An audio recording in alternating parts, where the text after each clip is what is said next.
and try to make this available later as well. So, and I guess, well, thanks everybody for coming, and let's get started. All right. Okay, so All right, I lost sound for a minute. Okay, I'm back. That's okay. Do you want to talk? Sure, I'll start. We just thought we would first start by opening this up to a discussion about how people are doing with their civic action or their stewardship projects, where they're at, where they might be having trouble. Just sort of to start a discussion about where you guys are actually at, rather than just throwing out, advice that may not fit. So I don't know if anybody wants to jump in or has anything to share or concerns. I can share. Okay. I don't really have any projects that I've completed, but I did find that, I don't know, I had my class do this whole, watershed experience for about, I don't know, it was about 2.5 months. And so it took a long time, and I noticed that they lost their motivation towards the end. So I found that I struggle with that a little bit, because they started with the bigger picture, they generated their questions, but the sustainability of that enthusiasm throughout waned. And I just struggled with that. And maybe it's because we didn't have a big culminating project, but I was kind of trying to see how it would evolve based on the things that we found. So I just found that it was a little bit of a struggle with our already having something in mind that we could do without me telling them what it was, instead of them coming up with one. So I struggled with that aspect. That's about all I have. That's completely. Yeah, I mean, I even talked to one of my boys the other day, because he said, the repetition of collecting the data just kind of wore on him. And I'm like, I understand, but I talked to him. I said, well, I thought, he's like, is that a bad thing that I said? I said, no, not at all. It's feedback. And I said, I just trying to think of how we can sustain an activity when I thought you guys were, driving the questions, and then, but not really caring as much about the outcome. They didn't care as much about the outcome of the things that they found. So, so I think it's a struggle. I'm reading what Christy has to say. Lauren, may I ask a question while they're reading the chat? Mm-hmm. So when you were first got everything started, and as they were going through the process and as they're going through the collection of data, when did you introduce the idea of the Civic Action Project? Well, I said at the beginning, and I said, based on what we find, we can find out what we want to do to see, because I approached it as, what questions do we have, more open-ended. And, and I knew they'd find something with acid mine drainage, from Pennsylvania, but coming up with a solution towards the end, I said, we can see if there's anything that we can find, because I was trying to approach it without telling them what they were going to find, about the problem they were going to try and find. So I did approach it at the beginning. And then we'd said, okay, now we need to develop our plan. What sites are we going to test? All of that stuff. So when it got down to the end, we ended up posting all of our information, and that was kind of our project anyway. And so posting all of it for other people to learn from. And that's why I have a website. And so that was our project, but I was hoping to do more and have the kids come up with ideas where, they're a little bit more invested. Well, I think that here, the dogs have settled, so I can be a human. Oh, geez, here comes my dog. Speaking of, okay, I'm sorry. I got to go get him. Okay. Away. Yeah. Okay. So better now. So Lauren, just because we are also trying to figure out, obviously it's partially, helping each other, but feedback on what some other things that we might be able to bring forward.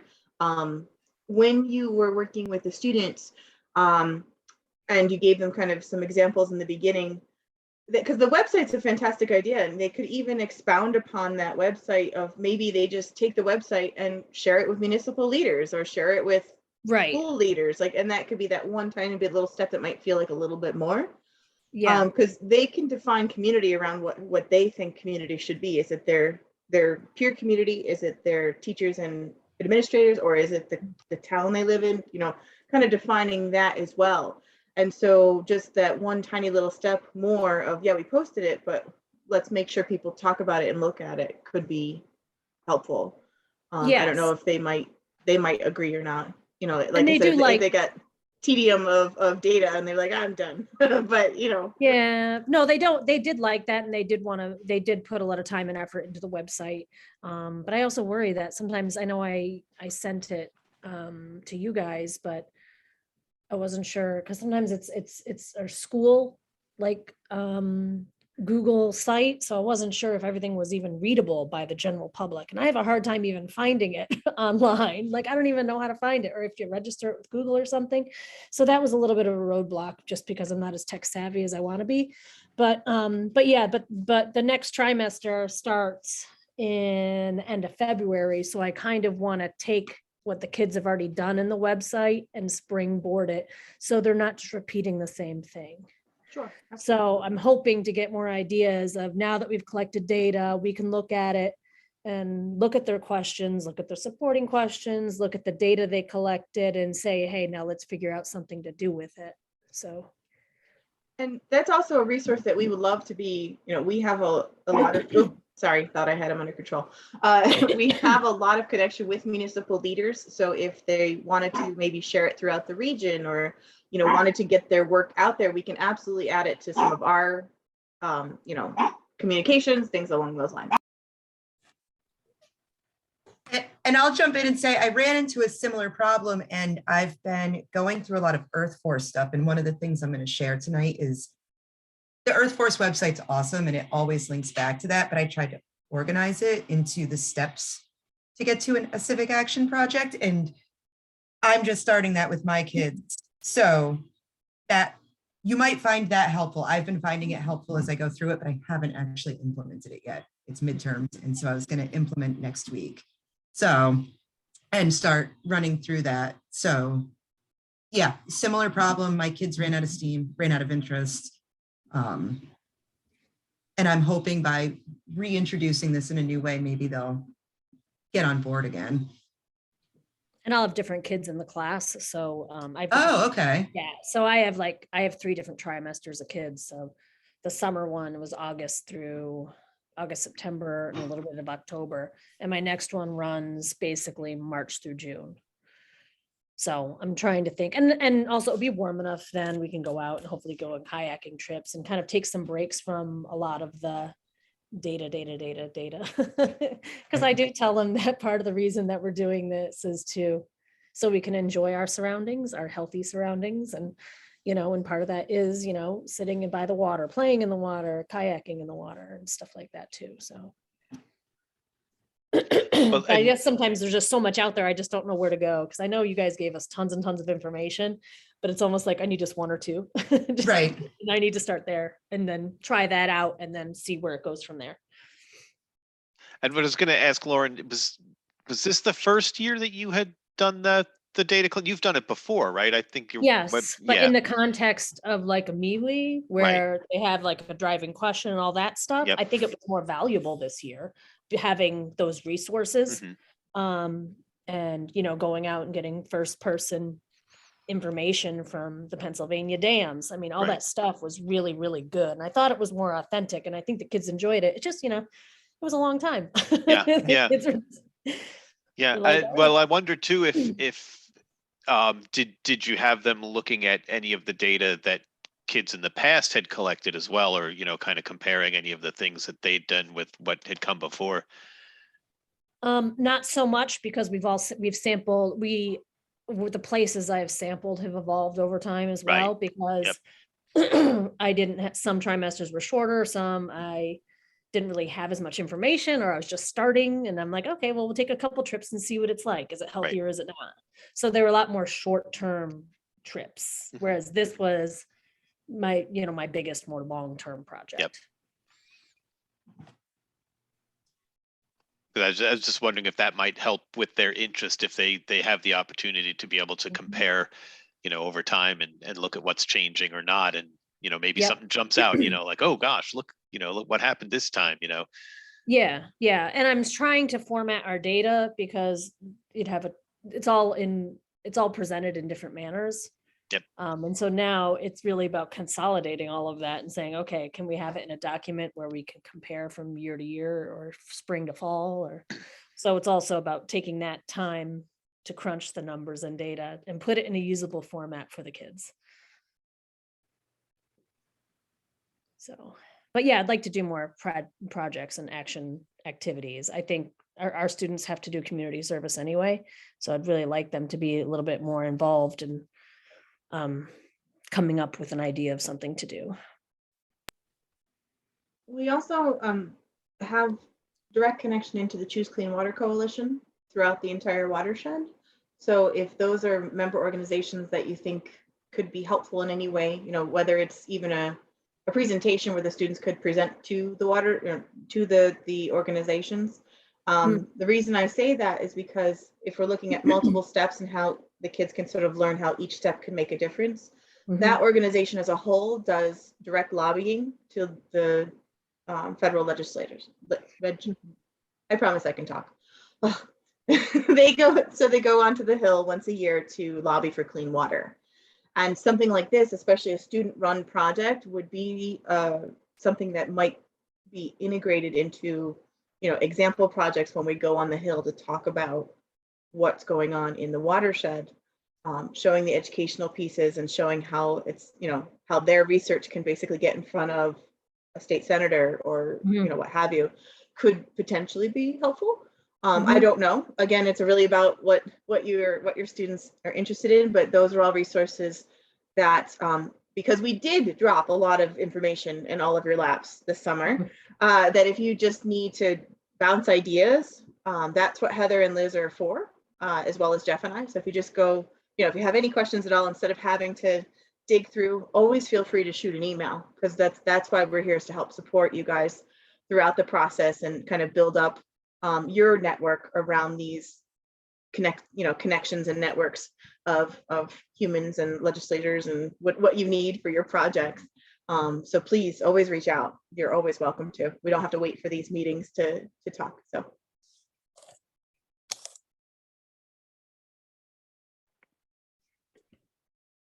my kids just turned in their research papers for the first semester, and looking at what how they chose their topics. And I think we have some interesting natural groupings for the action projects. We might be able to have 3 going in the spring. So next week, when we get back for the second semester, I'm gonna start talking to them about coming up with some driving questions based on the research that they did, and see if we can now get to action projects and have them fall into groups. I have several kids that were working on the Salt Watch. We just got their Salt Watch because unfortunately they took a long time to get to us. But so I think that will be a natural group. And then I had several kids looking at plastics. So I think that may be a natural group to come up with an action project together. And then several of them chose invasive species, and Japanese knotweed was one of the big ones. So which they've seen around here a lot. So so I think that may be a group that would work together too. So I'm kind of excited to see where they go now. But we're going to introduce that as the kind of the second half of the year, their project throughout the year, or throughout the semester.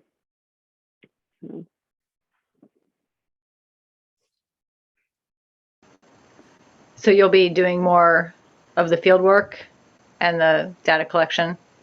Yeah, they did. I took them out. We did some chemical testing. I haven't done anything with macros with them yet. I was working on getting together. I wanted to try doing using the Leaf packs. Leaf pack. Thank you. I don't know why I can remember that, but using the leaf pack with them.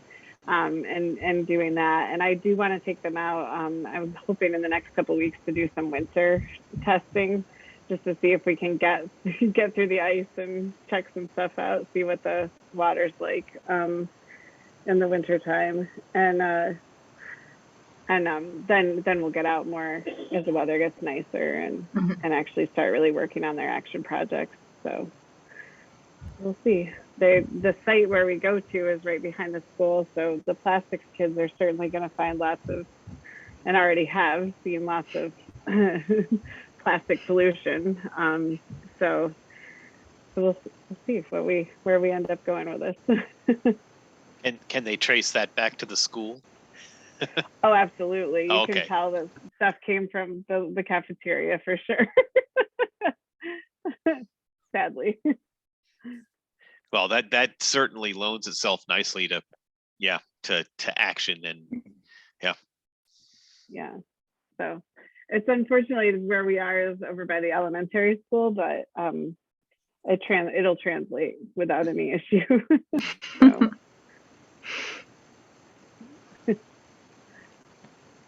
I will have to say, kind of the nice thing about going and visiting the river at so many different like boat launches, the kids did always pick up any trash that they saw, usually without me telling them to, which was kind of nice.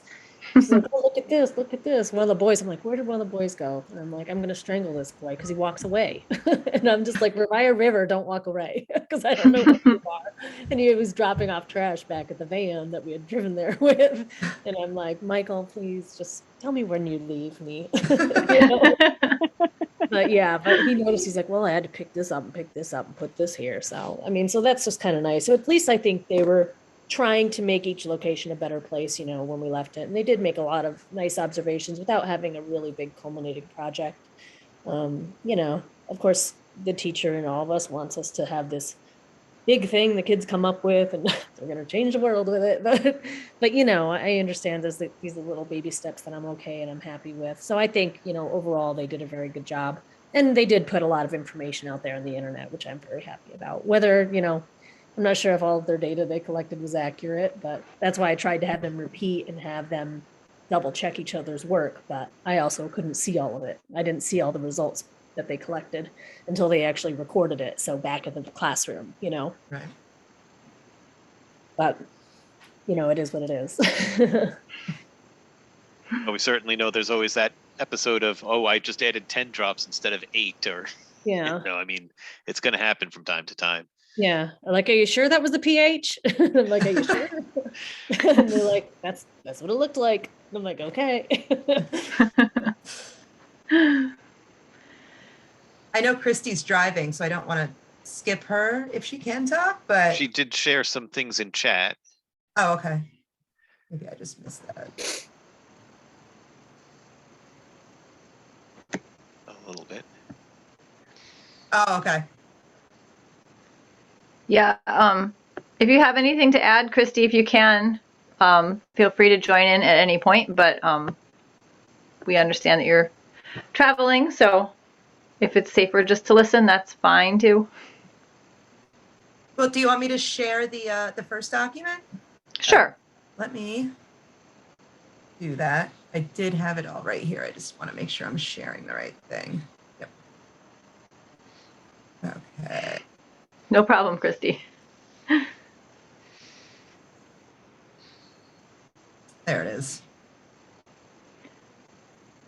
I just want to say before we dig into this might look familiar because it's based off the same worksheet that we shared with everybody this summer. But my impression was, and Heather kind of confirmed this, that by the time we got to this summer, people were pretty, like, we'd given a lot of information out. We'd all been on Zoom for hours. It was kind of hard to absorb what was being said and have real meaningful discussions about it.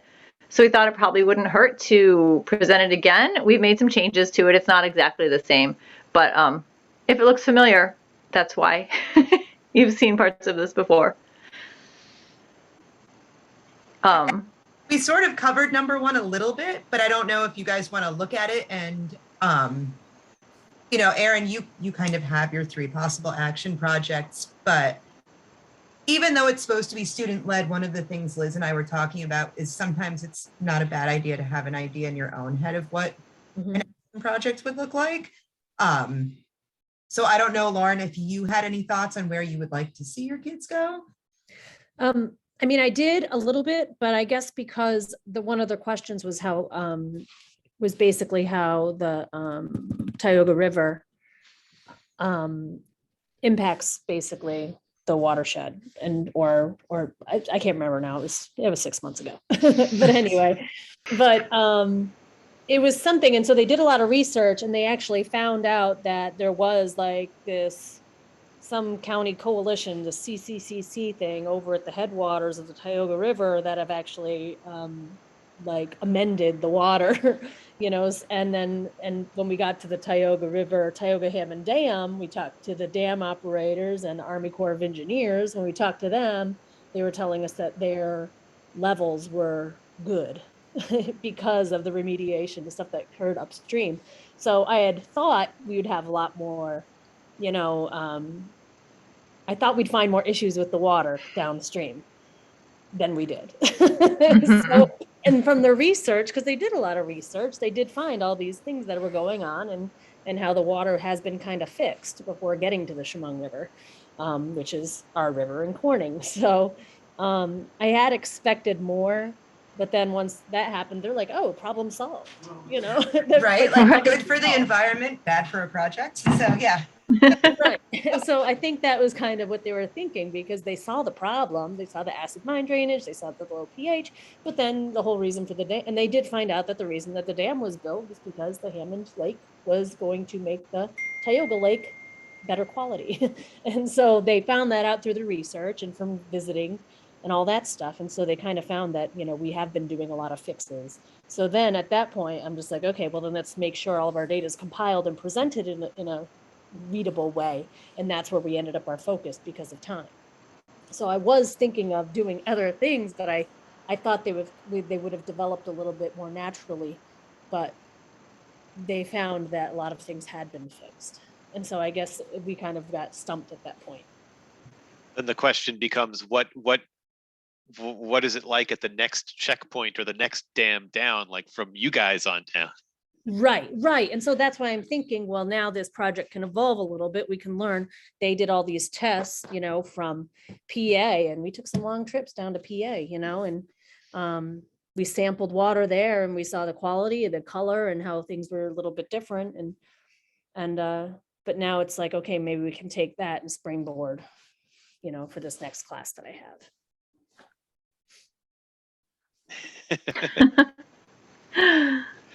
A Pennsylvania booster right there. Right. Is there any concerns? I mean, I guess Erin, because Lauren, I hear you because the butternut is really clean and that's what my kids keep saying. They're like, well, the water's fine. It's like, well, gotta move on from that, guys. But I don't know, are there any concerns you guys have? Maybe outside of the realm of actual data or projects? I mean, whether it be funding or something else, are there other concerns?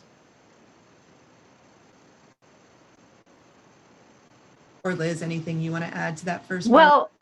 Well, I was just going to say, which is something that I think we mentioned this summer, and we probably mentioned that there are kind of, and I know that things like the data collection and making sure that you're meeting your science standards that you need to for your class are always something you have to keep in mind. But there are lots of projects that are MWEEs that don't have to be about water quality. So there's a lot of other ideas out there. And we've got some links to some of those down below. I mean, that's kind of what everybody comes to first, and that's what kids think about right away.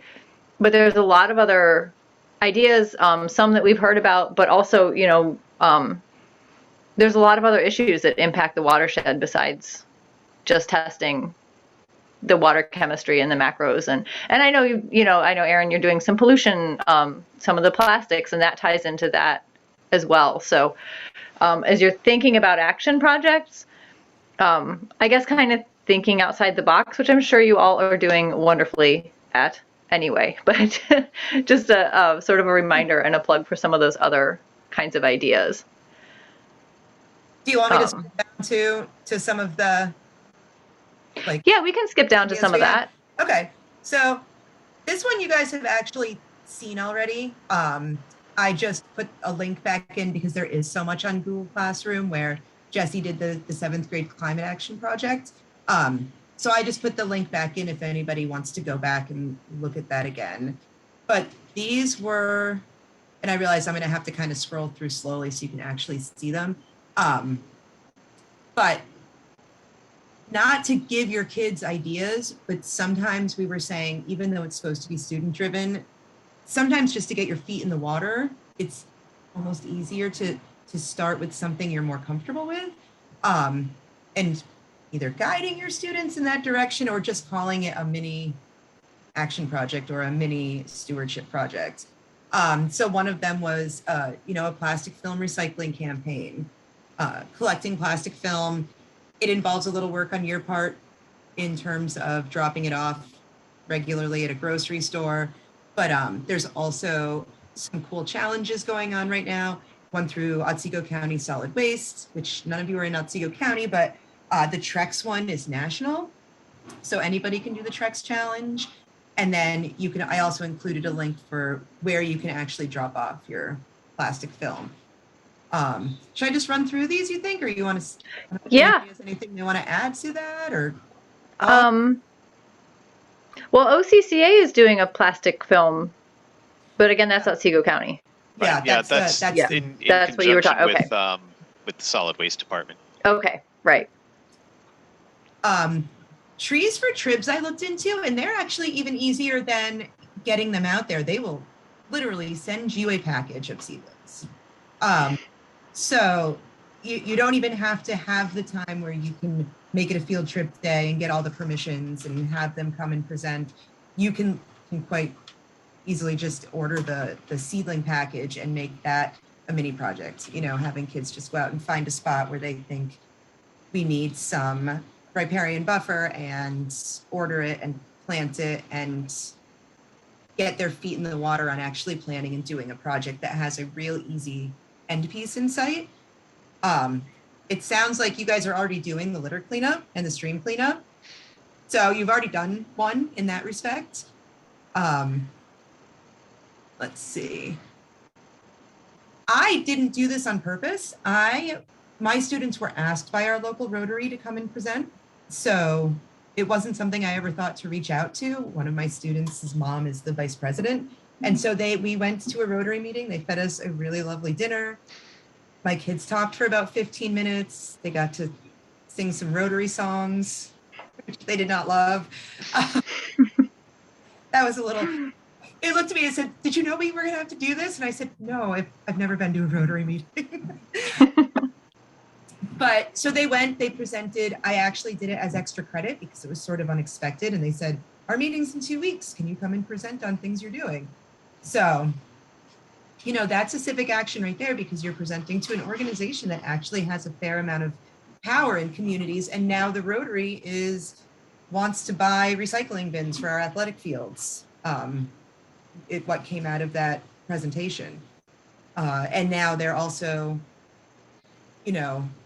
other organizations have reached out to us because it's a small town and everybody's on the same boards.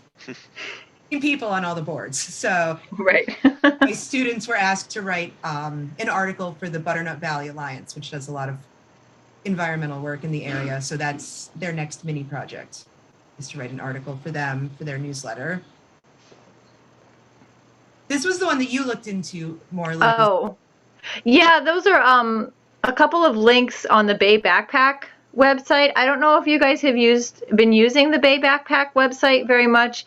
It's a huge amount of information, and Noah's working right now to try and streamline it and update the links. A lot of the links don't work. They're outdated. So keep an eye on it because they are working on improving it.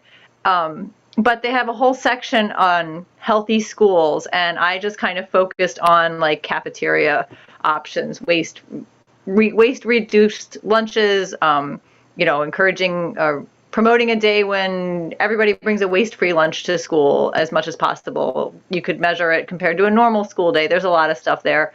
The healthy food initiatives had all kinds of links to, everything from school gardens to meatless Mondays to just all kinds of stuff that you could tie in. Some were simple projects, some were very complex projects. So there's a couple links there to the Bay Backpack website, but there's a lot more information on Bay Backpack underneath their action project, their Civic Action tab, I think is what it is. So keep an eye on that, and they are working on making it more user friendly. And you know what I'm always going to say when I see that one, the one I asked you is, how do you connect that to your MWEE? Like, your waste-free lunch or meatless Mondays, and not to say they're not great projects, and not to say that they can't connect. How would you do it? So. Right, and that's something I've thought a lot about too. And I mean, I don't have the classroom experience that all the rest of you do, so I don't always know how feasible things are. But if you can think about, what are the action projects that are doable within your setting? What resources do you have? Can you leave your classroom or your school? Are you confined to being inside?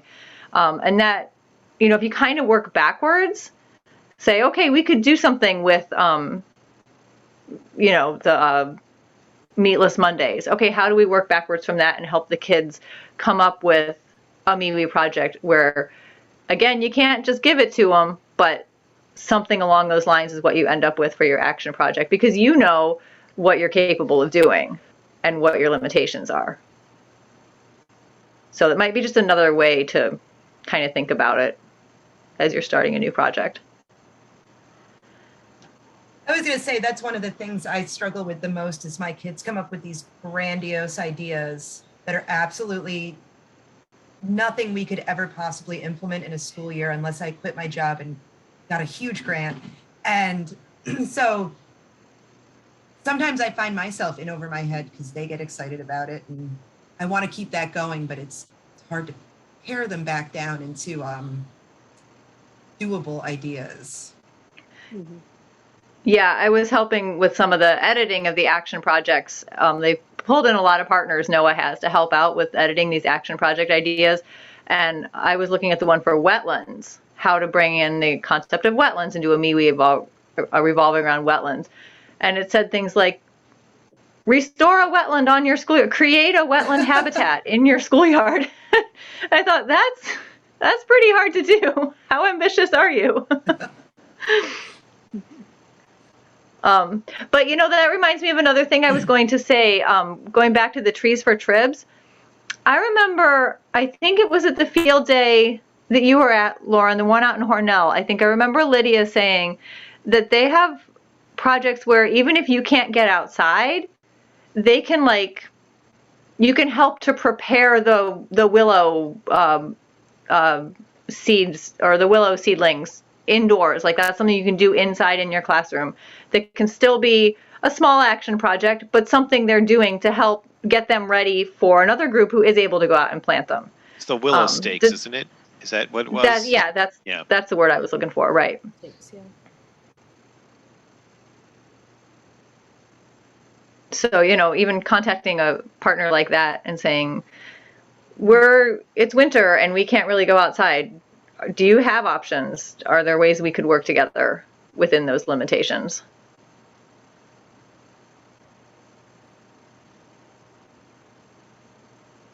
I don't know. I actually feel like you guys are almost past this point, when you're coming up with this. I could be wrong, but do you want me to share the Earth Force slides? Because that actually almost sounds more like where you guys are at, trying to organize your kids into their action project. Mm-hmm.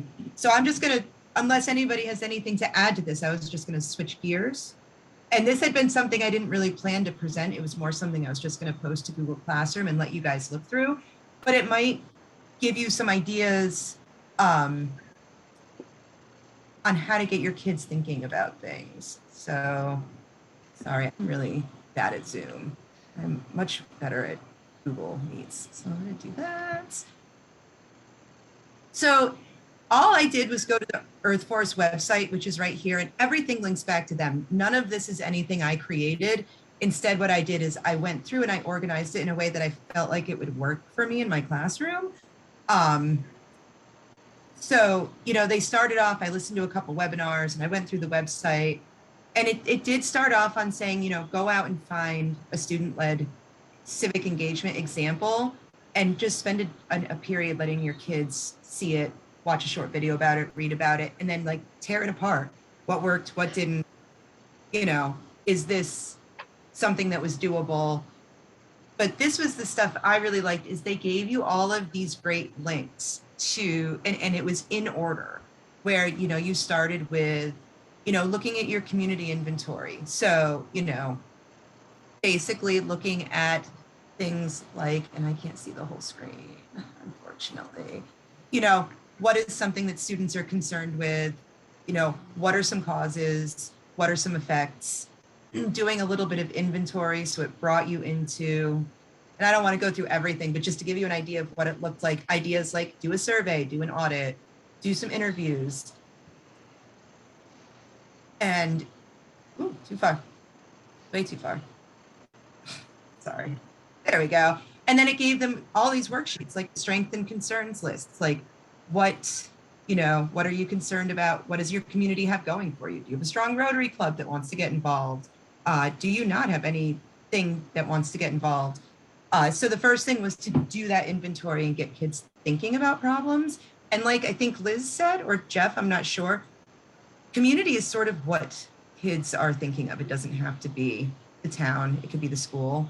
It could be, you know, the people that fish on a lake. It could be, you know, community has a lot of definitions in this case.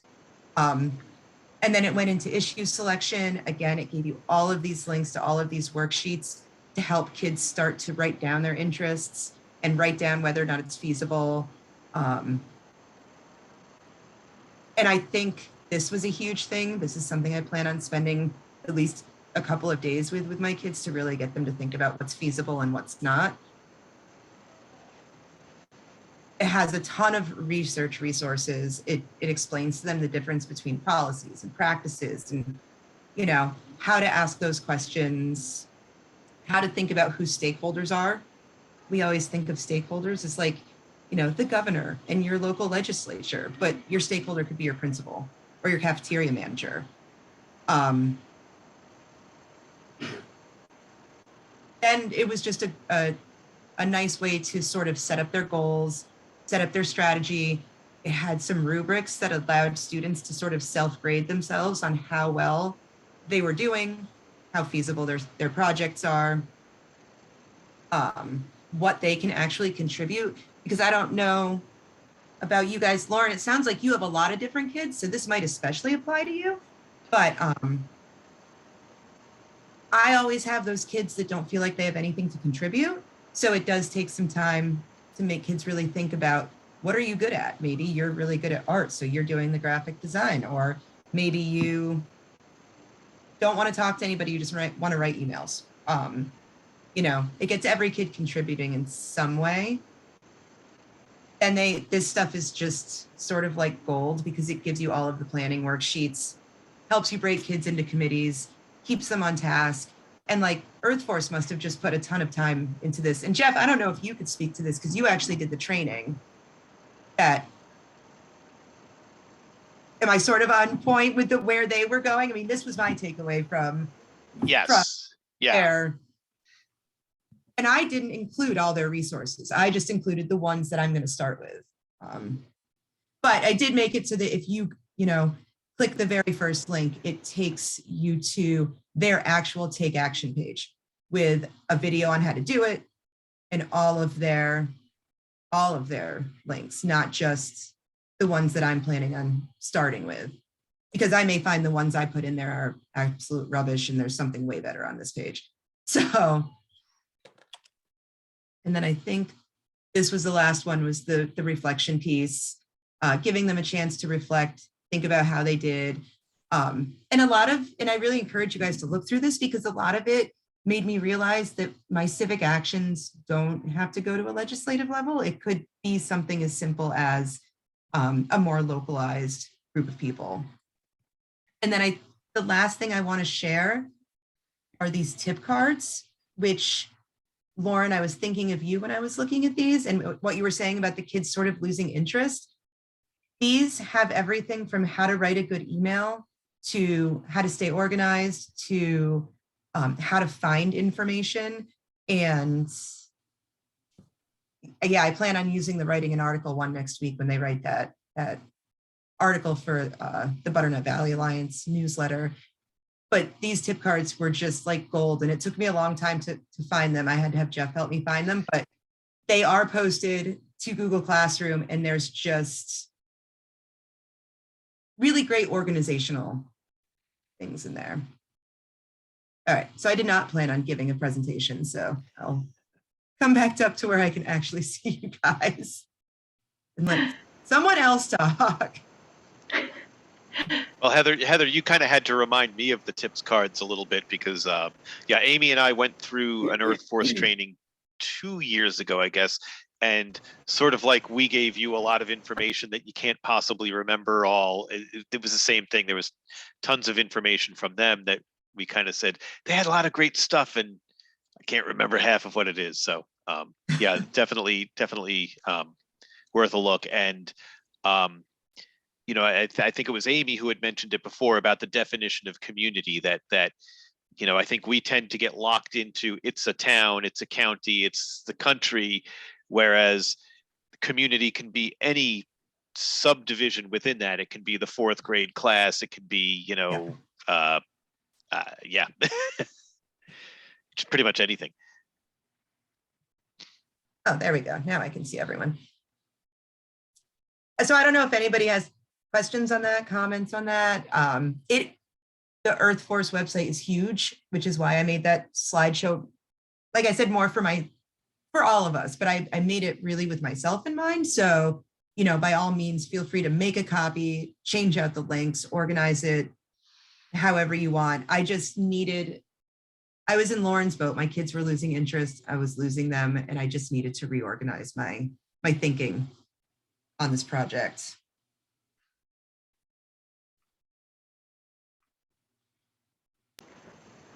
Thank you for sharing that. I think that's really good information. I need to dig into that also to look at it. All right, I'm gonna sharing my screen unless there's anything else you want me to go back to.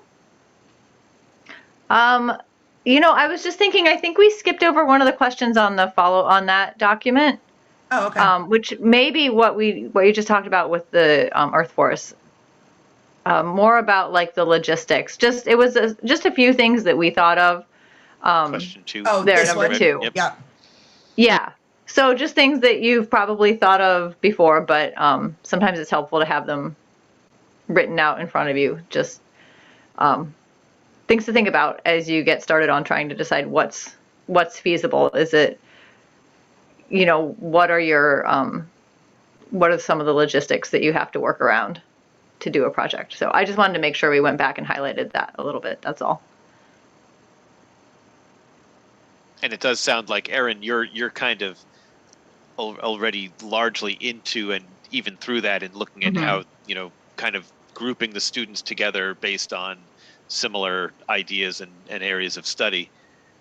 So you're kind of moving in that way. Yeah, I still, though, it's nice to have some ideas for how to, I guess, guide them. My daughter's in my class right now, and she's one of the ones that was, because our whole hillside is covered in Japanese knotweed behind our house.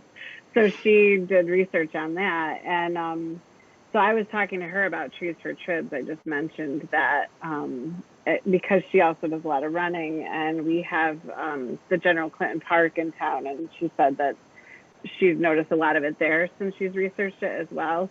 That maybe that would be a place where we might be able to work and do an action project and get Trees for Tribs involved. So cleaning out some of the banks and stuff. And actually, the last time I walked there, because I've been more aware of some of this stuff too, I noticed there have been some plantings. It may just be that we need to go clean out around them where there's a lot of growth around them again, because I can see the tubes where the trees have been planted, but they're just completely surrounded by knotweed again. So that may actually be something. So I just need some ideas for how to not tell them what to do, but give them some ideas of where to start. So I think they have ideas of what they want to work on based on the research they did. But so, and is that, I mean, that's okay for us to do, right? To kind of give them some guidance in terms of, because you guys have shared all this stuff with us, I wouldn't have known all these things. So it's okay to share with them some of the things that are out there, right? Yeah. Okay. Yeah, I was gonna say my plan is to actually share. Part of the reason I put it into a slideshow is so that I can actually share with my kids exactly how we're going to lay it out and get some feedback from them. Like, no, that organizer was terrible. It didn't work. Let's click the link on the website and find one that works for us. Or, you know, letting them have a little bit of buy-in, especially since it's the first time I've done it. Let them have some buy-in and see what works and doesn't. And then next year I'll have a much better idea of. Well, and I have a really great, really thoughtful group of kids this year in my college class, so they'll give me good feedback too. I'm going to have a good sense of what works and what didn't. It's not just going to be whiny, well, I didn't like that. It's going to be, you know, they'll be able to express why something didn't work, so that or did work. So that's good. Yeah, I suppose that the tough part with sharing the ideas is that you don't want the kids to just hear, oh, okay, we'll do that. You know, you really want them to kind of like think about it, and maybe they do settle on something that you've shared with them, but for a good reason, as opposed to like, oh, okay, you know, that's what she wants us to do, or you just mentioned it sounds good. Mm-hmm. I have to say, I'm always surprised by kids' feedback, because for this class, their midterm project was invasive species research, and I had them write their own rubric with very few guidelines. And then we came together as a group to put it together, and their rubric was really thoughtful.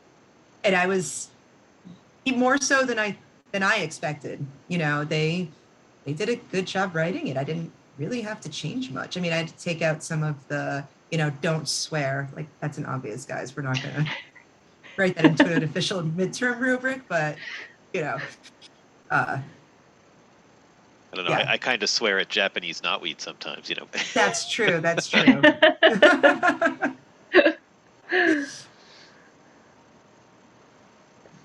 So I don't know if anybody has any thoughts on any of. I actually have a question for the group that I struggle with a little bit.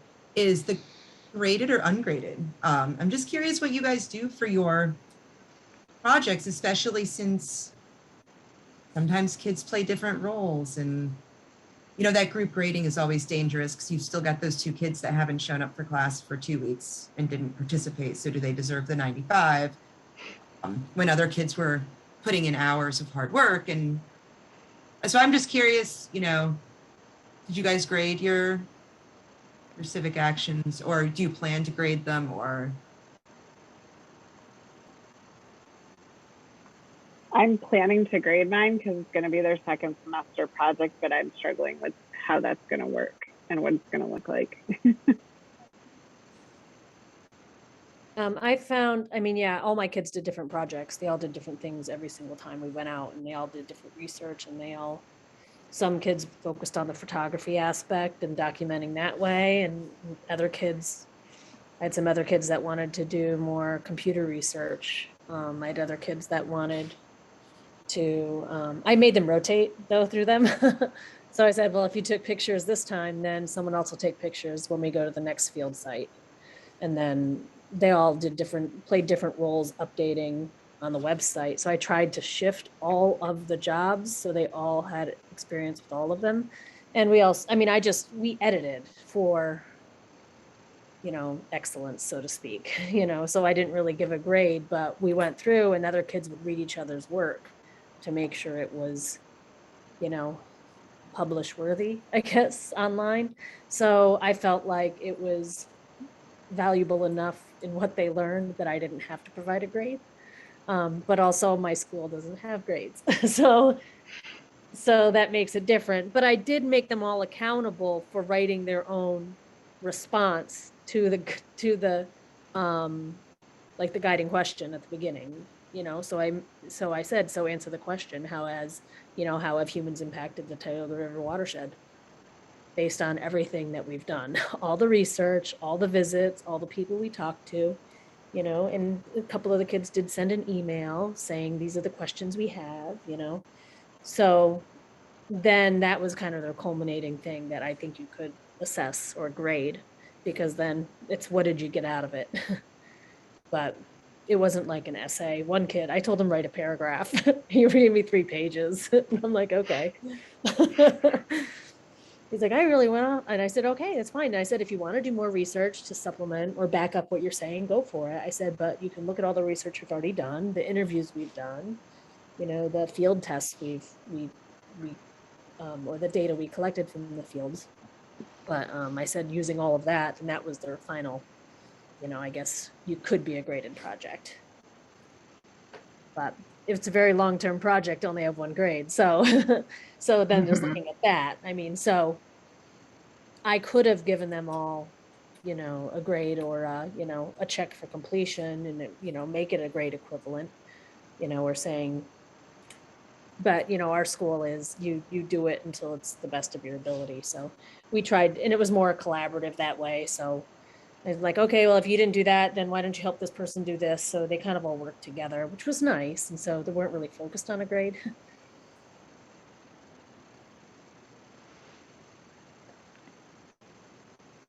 I think that's Heather, too. Oh, go ahead. Sorry. I was going to say, when the first semester project I did based on how I've always done a research project, and over the years I've developed like checkpoints, certain things they have to have done by a certain time, so they don't wait till 2 days before to write a 3 to 5 page research paper. So I'm wondering, I want to look at what you put together for your slideshow. I might create checkpoints from some of those steps. And those I just kind of gave them like 10 points. You did it 10, or no, you didn't. Right. And then do, like Lauren suggested, the big, not grading the work they did necessarily, but yeah, some sort of an assessment of what they did. I like that idea. So as their big grade. Yeah, so that they're still getting piece. the little steps. Yeah. I mean, I think I could have probably assigned a grade for the various, you know, because there was a day we all did research. There was a day we all did, you know, certain things. So I guess I could have done that, but I tried to just use it more as information gathering. And then, you know, for what they produced on the website, I could have given them a grade. And I know there's, you know, and also there was instruction in there too. There was instruction, you know, for, you know, the chemistry aspect. So I could have put a little assessment in there if I really wanted to. So I think there's ways that you can like interject little assessments, especially if it's a long-term, like if you have the kids all year, because then you can take, you know, do some of it now, do some curriculum, do some instruction, you know, sometimes you take a little bit of a break during the winter, or maybe you have every month you have a check-in and do something with it. But, you know, I think mine wasn't as much instruction as it was inquiry. So if there was more instruction and I had more standards I had to hit with my science curriculum, then I probably would have put more in there that had some more direct instruction and a little bit more show me what you know. If I was in a traditional classroom. Right. No, I like that. I like the kind of the combination of the two, the checkpoints and then the reflection piece at the end. I feel like they tend to do better work if they're not just trying to hit a grade. They're less likely to say, can you look at this? Did I hit this, this, this? They're more inquiry based if you're not. Yeah, and I really like that, you know, we were all in it together, and I did have a small class, and so, you know, the kids did pick up the slack if there was someone that was absent. And then they also did, you know, oh, I'll check that or I'll read that, because I'm like, I'm reading something. I'm like, can you go check that and see if they, you know, put the right comments on this, or, you know, and they're like, okay, I'll work on that with this person. So I liked the collaboration aspect of it. And I think, well, as my students, as an alternative school, I think they need a lot more of those skills, especially working as a team and supporting one another. But I like to think they learn something too about science.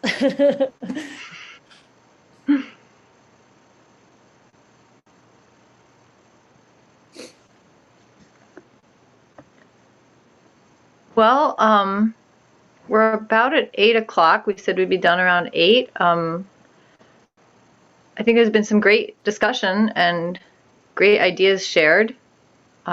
Anything else? Any particular things, issues, or things you want to bring up? I'll just read Christy's comment. She really enjoys listening to the experiences and gives her inspiration that her kids can do it. She's worried about the Regents exam, and once NGSS goes into play, she thinks it will work better. So, Yeah, and that's the true. Regents exam is always a fun thing, isn't it? Oh, Yeah, I agree. But I think this gives us a leg up too on some of that. We're already building some inquiry-based learning that is what we're supposed to be doing, where we're supposed to be headed. So. Well, I would say,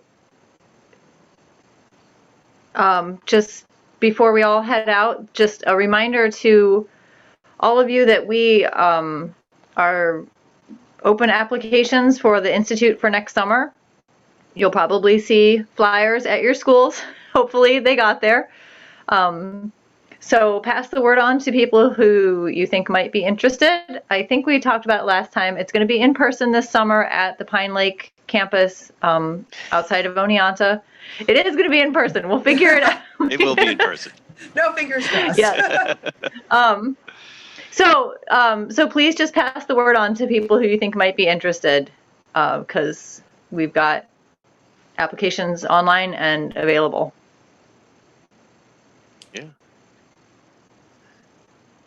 Yeah, thanks everybody. I agree, some great discussion going on. So really, really nice to see everybody and to hear what's going on. And Yeah, it's great to hear about your projects. It sounds like, Christy, I know you've got some challenges, but I'm sure you'll get there. And always, you know, you can contact us for support. And Lauren and Aaron, sounds like you're doing great stuff with your kids. I know it's not easy. It's been a tough year, but it's great to hear what you're working on. At least the kids, when they got outside, they like to take off their masks. So I had that going for me. Yeah. All the other kids had to stay Absolutely. inside and wear their mask. So I'm like, hey, as long as you guys are far apart, take off your mask, you're outside, you're good. Mm-hmm. Absolutely. good incentive. Yeah. Yeah. Um, right. Did the Frontline link, that all worked okay? Yes. Okay, good. Good.